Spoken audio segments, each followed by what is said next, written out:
Howdy, howdy. I don't know if I finished my coffee. If I didn't finish my coffee, I'm about to drink some. Let me grab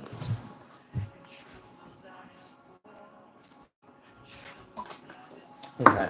No, I did not finish it. Almost, but you know, is our God. So today I really have no plan, as I haven't been having a plan lately.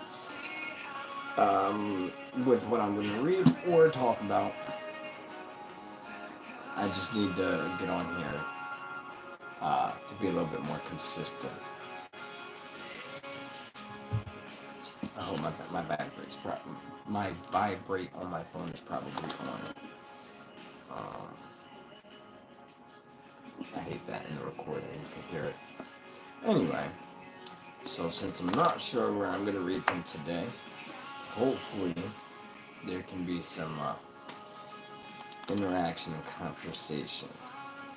But watch, now there's not gonna be any hecklers today. There's not gonna be anybody like trying to go back and forth when I have no topic.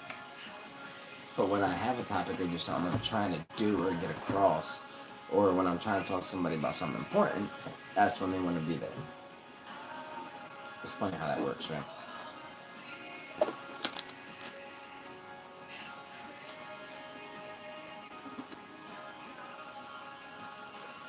After the uproar ceased, Acts chapter 20, Paul sent for the disciples, and after encouraging them, he said farewell and departed from Macedonia.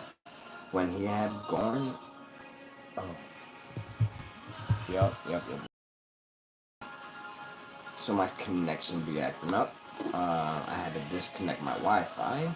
So give me a second. I'm resetting now. All right. We're in Psalms. Blessed is the one who considers the poor. In the day of trouble, the Lord delivers him.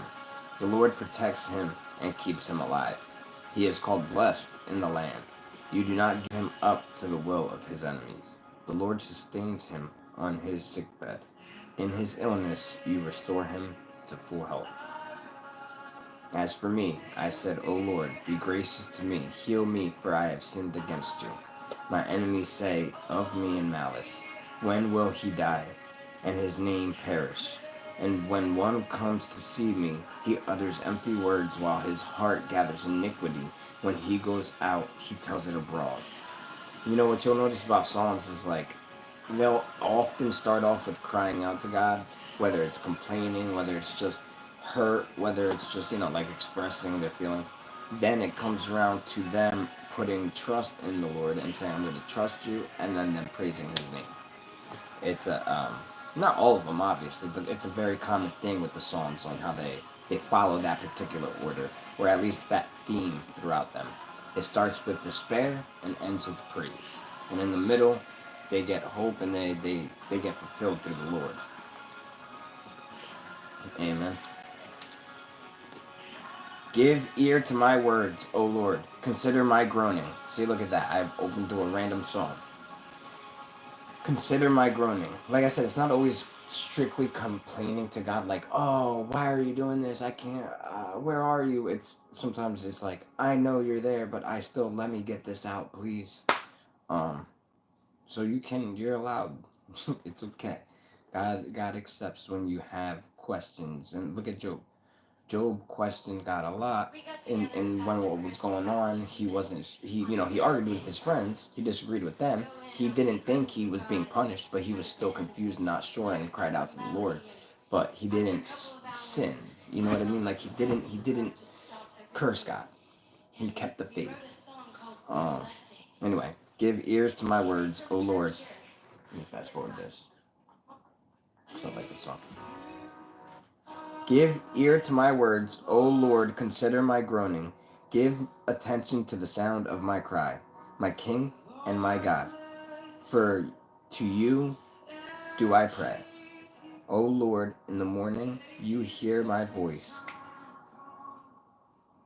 In the morning I prepare a sacrifice for you and watch. For you are not a God who delights in wickedness. Evil may not dwell within you. Okay, just make sure my thing is on. The boastful shall not stand before your eyes. You hate all evildoers. You destroy those who speak lies. The Lord abhors the bloodthirsty and deceitful man. But I, through the abundance of your steadfast love, will enter your house. I will bow down toward your holy temple in the fear of you. Because the beginning of knowledge is fear of the Lord. Fearing the Lord is the start to knowledge. Now, am I muted? Like, can people not hear me? That happened, yeah? Am I, if anybody is there, can you hear me? I've been having technical difficulties. Yeah. You can hear me though, right? If you do an edit, you gotta put me in it, or you gotta tag me. Cause it's not fair when you guys don't do that. You know what I'm saying? I be coming in like trying to give you something to use, like, oh, you need Bible thump, and then, you know, I'll do it a couple times.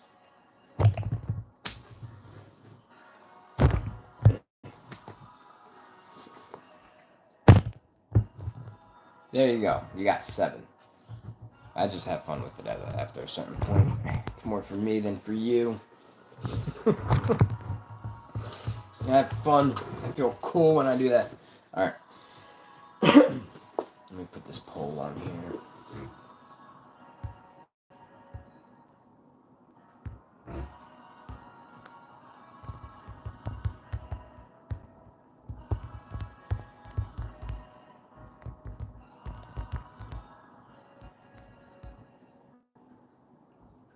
Okay. Alrighty. So as we were saying, the Psalms, they start off with usually complaining, finding some type of hope, or like fulfillment with God and trusting Him. Sometimes you don't even get the fulfillment, you just get the trust, which is even more beautiful, you know? So, yo, my hair is crazy. Lead me, O Lord, in your righteousness because of my enemies. Make your way straight before me, for there is no truth in their mouth. Their inmost self is destruction. Their throat is an open grave. They flatter with their tongue. Make them bear their guilt. O God, let them fall by their own counsels. Because of the abundance of their transgressions, cast them out, for they have rebelled against you. But let all who take refuge in you rejoice. Let them ever sing for joy and spread your protection over them, that those who love your name may exalt in you. For you bless the righteous, O Lord. You cover him with favor as a shield. Psalm 6. O Lord, rebuke me not in your anger, nor discipline me in your wrath. Be gracious to me, O Lord, for I am languishing. Heal me, O Lord, for my bones are troubled. My soul also is greatly troubled. But you, O Lord, how long? Turn, O Lord, deliver my life. Save me for the sake of your steadfast love. For in death there is no remembrance of you. In Sheol, who will give you praise? I am weary with my moaning. Every night I flood my bed with tears. I drench my couch with my weeping. My eye wastes away because of grief. It grows weak because of all my foes. Depart from me, all you workers of evil, for the Lord has heard the sound of my weeping. The Lord has heard my plea, and the Lord accepts my prayer. All my enemies shall be ashamed and greatly troubled. They shall turn back and be put to shame in a moment.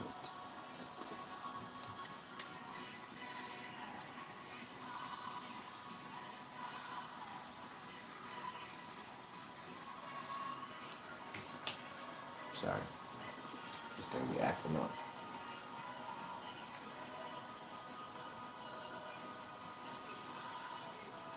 Excuse me, sorry.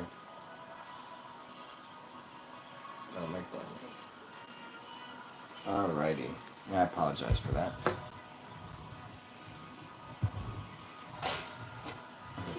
Man, I've been worn out lately.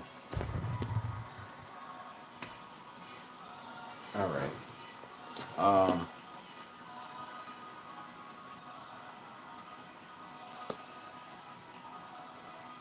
I don't even know. I'm beat today. I missed my.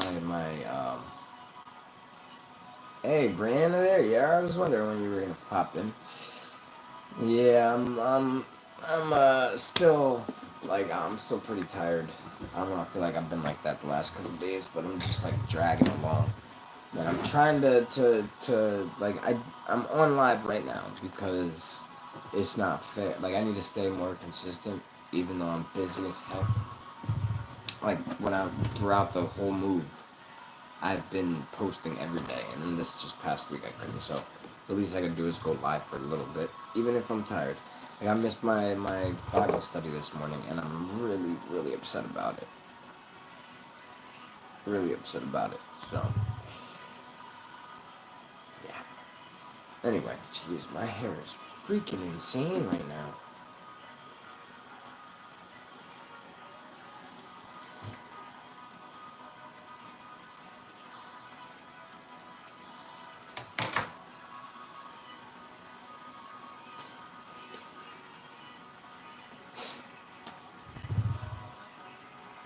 Okay, I think I could deal with that. Ah, man. So, I guess I'll read a chapter. Might as well do that, right? Genesis 44, I believe.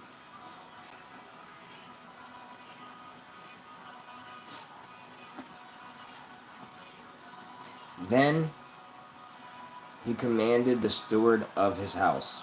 So we're talking about Joseph. He just he put his brothers through all this stuff. He's the ruler of Egypt under the Pharaoh. He his brother, the famine, he got through the prosperity years. He's in the famine time right now, and his family's coming from their land of Canaan um, to ask for food and stuff to survive. And he recognized them; they didn't recognize him, so he's putting them through all this stuff to get their youngest brother, back home. So they go and do all that stuff. Now they're back, and he is looking his youngest brother out. He was very emotional about it. How's it going, Evie? Praise God. And he was very emotional about it.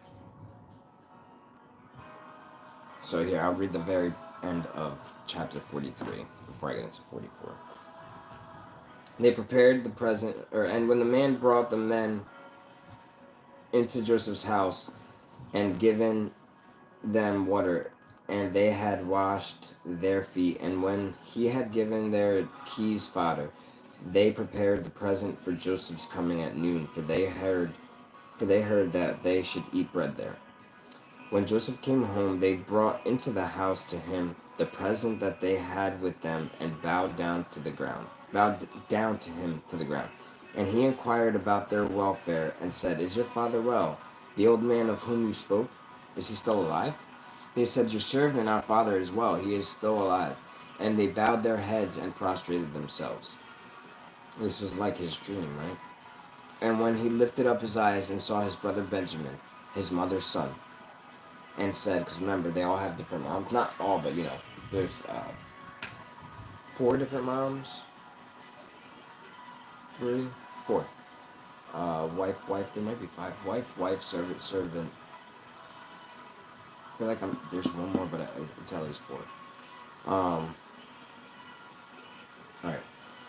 And he lifted up his eyes and saw his brother Benjamin, his mother's son, and said, Is this your youngest brother of whom you spoke to me? God be gracious to you, my son. Sorry.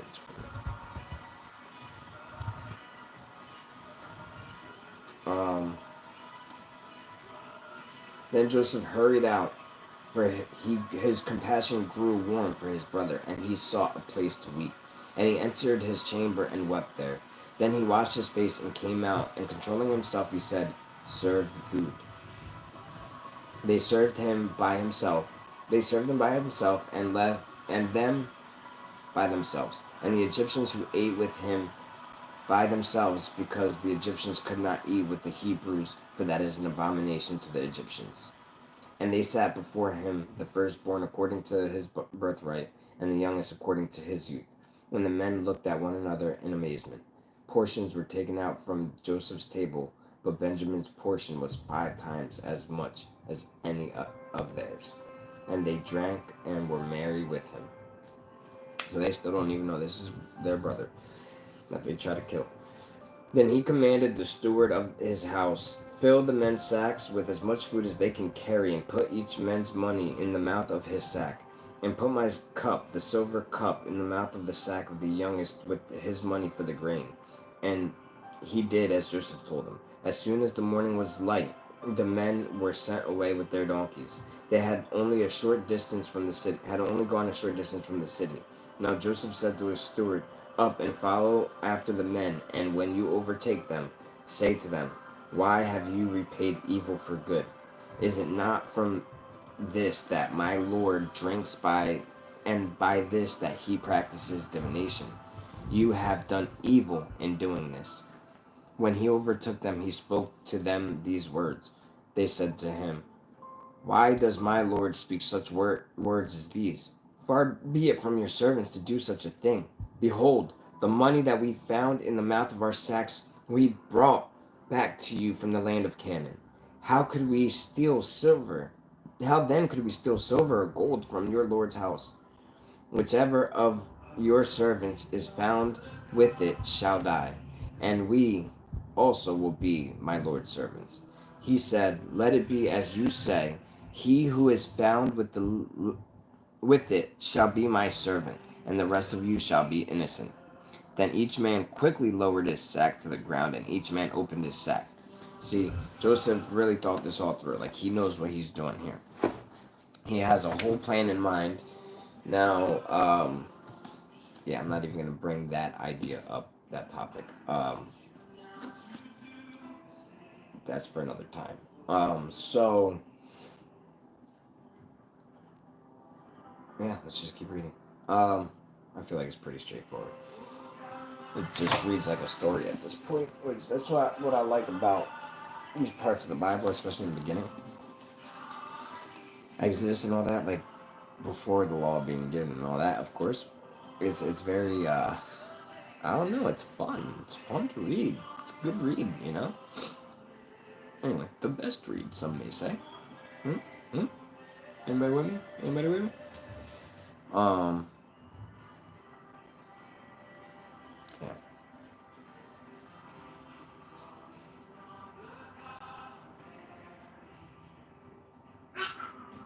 He said, let it be as you say. He who is found with it shall be my servant, and the rest shall be innocent. Then each man quickly lowered his sack to the ground, and each man opened his sack.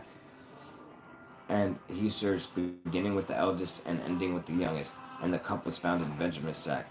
Then they tore their clothes, and every man loaded his donkey, and they returned to the city. When Judah and his brothers came to Joseph's house, he was there. He was still there. They fell before him to the ground.